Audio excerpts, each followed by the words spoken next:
I want to introduce Mauricio Quiguela from Doc Sales, who will be talking about how RevOps doubled his MRR in 3 months. Thank you, guys. Good morning.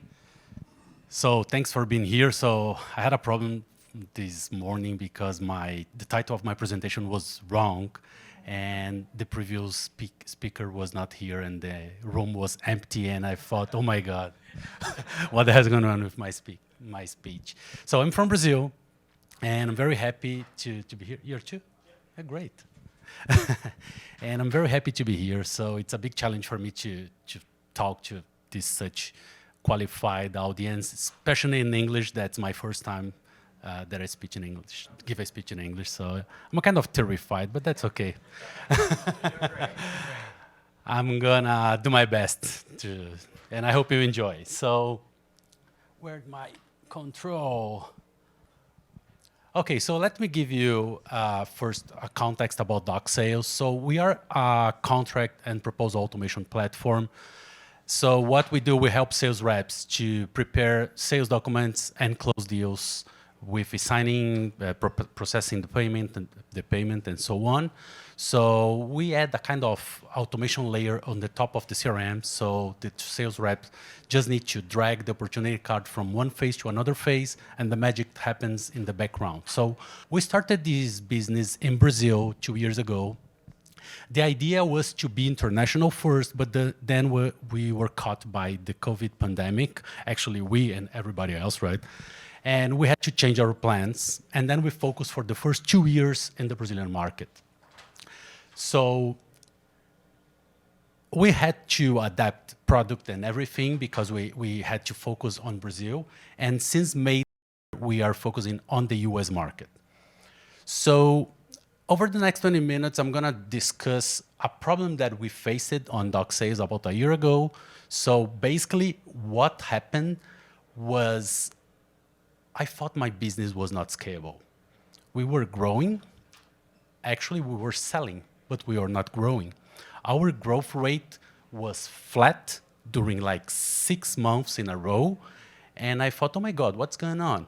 If we are selling well, if everything looks well, what's going on with the company?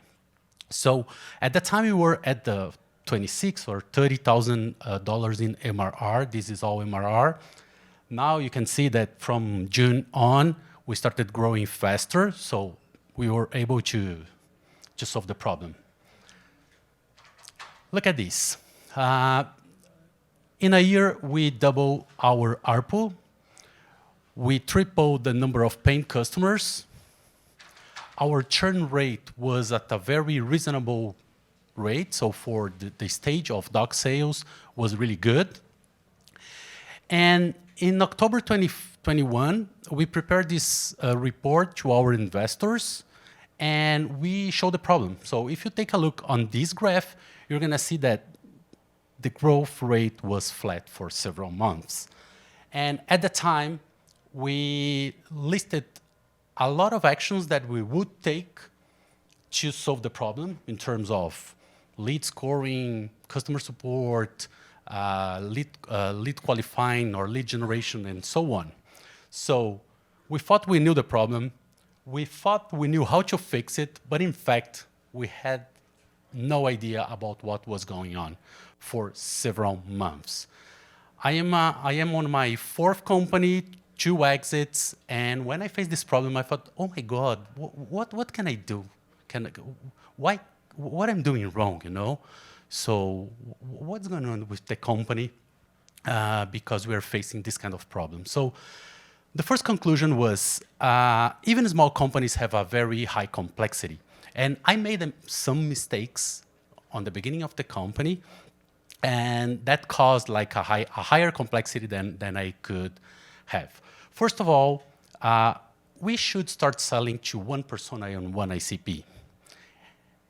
And I wasn't at desperate to sell. So I was selling to whoever wanted to buy Doc Sales. And that caused a big problem because when I had to analyze our customers, the behavior of our customers, I was analyzing in average. And for the average was really good. When we took a deeper look at the cohorts of the customers, we found very serious problems. Second thing, we should generate KPIs since the first day. I know that it seems very early to generate KPIs when we are starting the company, when we haven't reached the product market fit yet. But that information will be very valuable in the future. Not at the moment that we are selling, but after that, we could analyze, we would be able to analyze it in a different way. The third thing is, of course, don't use spreadsheets to generate KPIs. So actually, don't use spreadsheets to make controls over departments, because they don't generate KPIs automatically, and that will make your life harder after that. And you should take care about what people think about the company. So people care usually about their goals, about their objectives, if they are making money or not. But they don't want, as soon as you have like a very aligned culture in the company, people would care just about themselves and not about the others or other departments. So when we take a deeper look on all departments, we were in 12 guys only. So 12 guys is like a small family, you know? So we figured out that there was a chasm between departments. So everybody was taking care of their own department, and they were not worried about what was happening to the company in general. So we started a deep analysis, and we came out with the idea of the revenue operations. So just to have an alignment, do you know what revenue operations is? No? Oh, no one? Okay, so nobody implemented, and it didn't help. Revenue operations, in fact, revenue operations is a kind of mindset. I know that we need to do a lot of things to implement it, but revenue operations is when you take a dynamic look of all your company, and you have all departments aligned. And that's not easy to do. So you can imagine, when I talk about processes, we talk about our internal processes, how we do things, how we sell to customers, how we upgrade customers, how we cancel customers, so how can we charge customers, and so on. But imagine you become a customer-centric company, and now we are talking about their processes, their journeys. We can call journeys. But in the end of the day, we're talking about processes. So what happened to a customer when they want to buy from you? When they want to churn, they want to cancel the subscription. When they need to upgrade, or they need to save money, and you need to offer something cheaper to them, like a downgrade or maybe a coupon or so on. So first of all, we have goals for departments. So the marketing department has a goal to generate X number of leads. Sales has a goal to bring X number of MRR, ARR, or whatever metric. When we implement revenue operations, we are not talking exactly about each department, but we are talking about the company. So if we bring to the company global goals, how is the growth rate? And who is responsible for the growth rate? Probably all departments are responsible for that, instead of each one of those departments. So if you can have monthly, real-time, a dynamic vision of your whole company, probably you're gonna identify and fix all problems much easier and quicker. What we did on our assessment was, first, take a deeper look into our customers. As I told you before, we were selling to everyone. Now, I separated here only accountants. So when we sell to accountant offices, we have a LTV of $1,400. The payback of cost of acquisition is like 4 months, only 4 months. Our LTV per ARPU is 45 times, which means 45 months. We spend the first 4 months to pay the acquisition, and then 40 months to make money with them, which is really good. And the churn, in average, 1.4% per month. But when we take a deeper look, now we separated all the accountants by group of users. All the accountants with one or 2 users have just 30 months. It's not bad. But if you take a look on this one, it's the triple, you know. Look at the churn, 5.3% per month. So if we tell the marketing department that are generating leads not to generate this kind of company, so not qualify this kind of company, probably our metrics will be much better. And you know the problem? We had at that time much more accountants with 1 and 2 than the other ones. And what happens when you had this situation? Customer support was struggling with a lot of tickets. The product department was receiving a lot of requests for features that fits only small companies. So you change the whole company, and probably in the future, your product will not fit for those other better customers, you know. So you need to be careful with that. So we cannot take a look on the average. So if you put your head on the oven and your feet on the fridge, probably the average temperature is good. And what I'm showing you that you don't need to take the KPIs for average as serious as we used to take.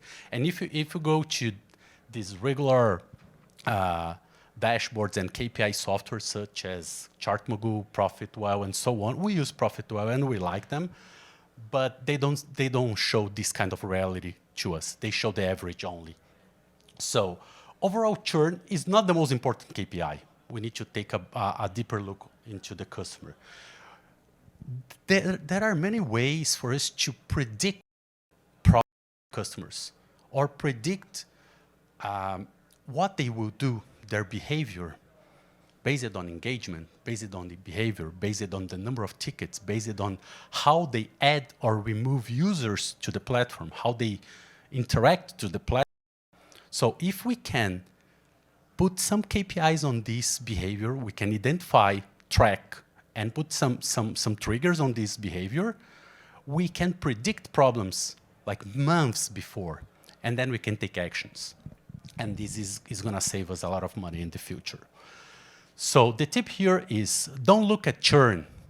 Look at what we call revenue leakage. Revenue leakage is everything that makes us lose money. We can reduce sales, we can lose money. For instance, if I'm trying to charge a credit card, after 5 days, we suspend the customer. After 30 days, we cancel the subscription. It's a churn. So that's a financial problem. We're not talking about marketing. We're not talking about sales. And then we need to go to the financial department and set a goal for them. Probably they need to change the payment processor or to add new payment methods or whatever. So we were selling in Brazil. Brazil accepts different payment methods. If we don't accept Pix or bank slip, for instance, probably we're not going to be able to sell to all of B2B companies. In the US, it's a little bit different, but for larger accounts, we need ACH. If I'm just doing credit card, probably I'm going to lose those customers, you know. So, and to solve the problem, what we did was to first map all the processes, all the journeys of our customer. And after we map all of them, we had to understand if there is a standard procedure, but we can change that word procedure to behavior. Is there a standard behavior of our customers that we can identify what journey he is and what can we do with every journey? So can we control this journey or this trigger or this KPI? Can we set triggers to it? Who is involved to solve this problem? Who is watching it? Because the guys from marketing are concerned about generating leads. The sales guys are concerned about selling. Who is taking care of our customer base? No one is. Customer support is struggling with a lot of tickets, so they don't have time to take a look on this. And we are not big enough to have like a customer success department, a support department, and a revenue department. So we are in 12 guys, 1,000 customers, 12 guys only. So or you automate this, or you are really a big company and you establish like a department to take a look on all these KPIs. The second thing, you need to define a nice tech stack. Since the beginning, we used to start with the cheapest everything. And then we need to move, and then we need to change, and then we need to adapt. Export all email addresses from like the cheaper sending email platform, and then import them to the automation software, to the marketing automation. We're gonna lose all the history.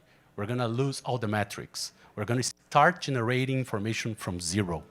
So if we can choose, of course, we don't need to choose HubSpot from the beginning. It's expensive.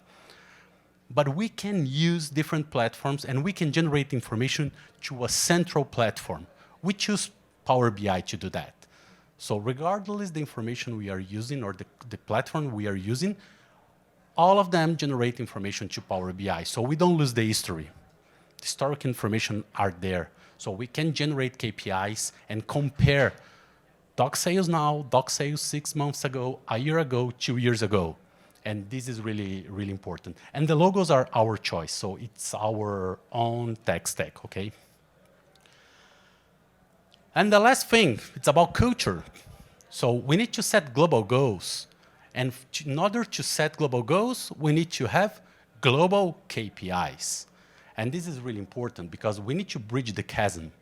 And to bridge the chasm, we have to put all departments and all the team in the same page. We need an alignment from them. So here is our organizational structure. We have a matrix organizational structure. So every department has its own goals. For instance, sales need to generate more than 5K in new MRR. But we have global goals. The MRR growth rate should be more than 15%. The churn rate should be less than 2% per month. So if sales department hit their goals, but the company doesn't hit other goals, they don't get the bonus. So everyone now is concerned about what's going on with the company. I don't mind if they are selling more or less than 5K. I'm concerned about the 15% of growth because it doesn't matter from where, at the first moment, it doesn't matter from where is coming the money. If we are reducing churn, if we are selling to new customer, if we are upgrading the customer base, the important thing is we cannot stop growing every month. And then, of course, we're going to fix problems individually with each department. And the last thing is what's the right moment for you to think about revenue operations? There are a lot of articles in the internet, and most of them says that you should be a big company. After the Series A, after $2 million in ARR. I don't agree with them. I think as soon as revenue operations is a culture thing, it's a mindset, we should think about it since the first day of the company, but we have to implement it after we reach the product market fit. Before product market fit, we don't have company. We don't know if there are customers to buy our product. But after we reach it, then we need to start implementing step by step and generating information from different departments. But in terms of mindset of our corporate culture, we need to think about it since the first day, including the CTO, the head of sales, head of customer success. They should be very analytic. They should think about this kind of metric, and they should be worried about the whole company instead of only their own department. Okay, guys, that's it. Thank you so much.